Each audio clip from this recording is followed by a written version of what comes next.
need to do it every time if you use the same surface, but usually you don't. You switch. Yeah, we switch samples. Yeah.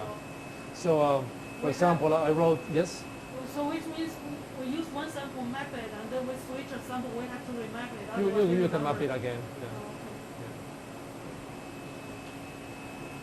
Yeah. I made this program.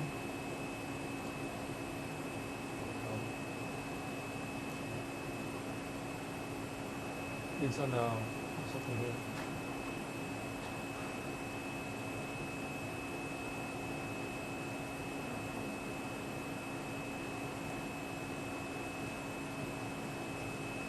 I just opened it and I forgot where I opened it from.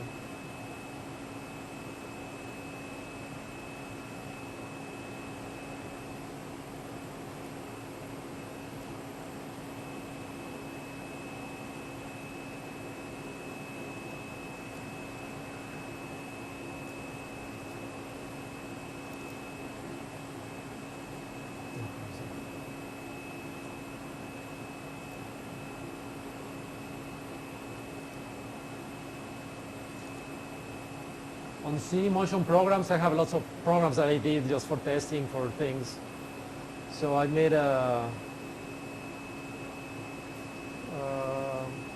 map wafer. So at some point, somebody gave us a wafer that already had a fiducial. It was like a square with a cross inside. So I made a program that knows the location of that. I made a Cognex application that finds that. So it loads that, then goes, moves the laser to that fiducial, and then starts mapping. It moves to the, I divided that wafer in squares. Like, I think it was like 1 centimeter square tiles on the wafer, and I go to each tile, and I made a reading on each one. And so that's what it's doing here. There's a while loop that is going through all the rows and columns, so mapping like that. So get the mapping of the entire wafer. You can use that as a sample. It has everything there. It has the Cognex. It converts to millimeters from pixels. It shows you how to use the p variables and how to do while loops. So. So this is the mapping really. Yeah. So Makes sense. Okay. the more points you use on your wafer is more accurate, but it could take an hour to run if you use too many points. So that's why I tile it in the tiles of 1 centimeter square. That I think the wafer is about 10 centimeters per side. So it was just like less tiles. So. And you see, so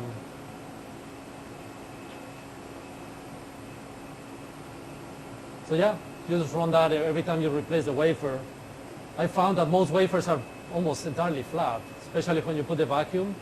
So there's not really much difference, but just to make sure you can use that. So let's say right now we actually mapped and they remember something. How can we just go back to the define? That means clean this memory and just go back to the defined number. Just go somewhere. Yeah. And you just make a file, one reading. A program that just reads one location at 0, and then it will be 0. Yeah. Zero. So it's 0 correction. Okay. You just need to do one reading. You don't need to do a full file.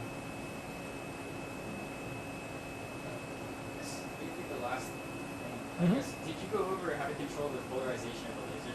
Yes, I just mentioned that before. Let me show you. That's the last thing I have. That's good. We have more questions. So let's go back to this one, to the circle that we made. Let's make it a little bit bigger. Make it like 1 millimeter.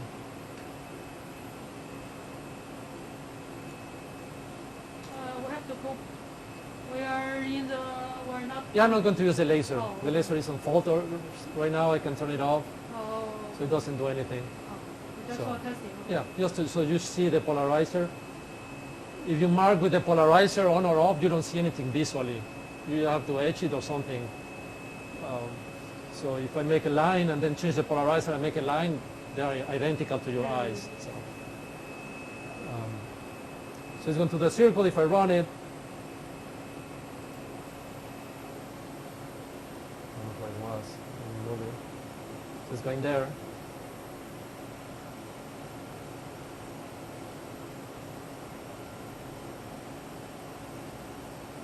Okay.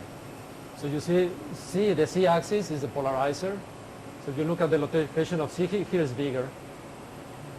So right now it's at 45 degrees, so it's perpendicular to the circle. If I run it, let's run it slower. So you can see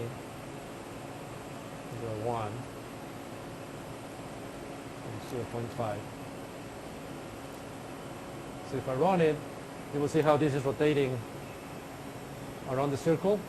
So you see the polarity changing its angle based on the direction of travel. So finish the circle. So this is controlled by this command here,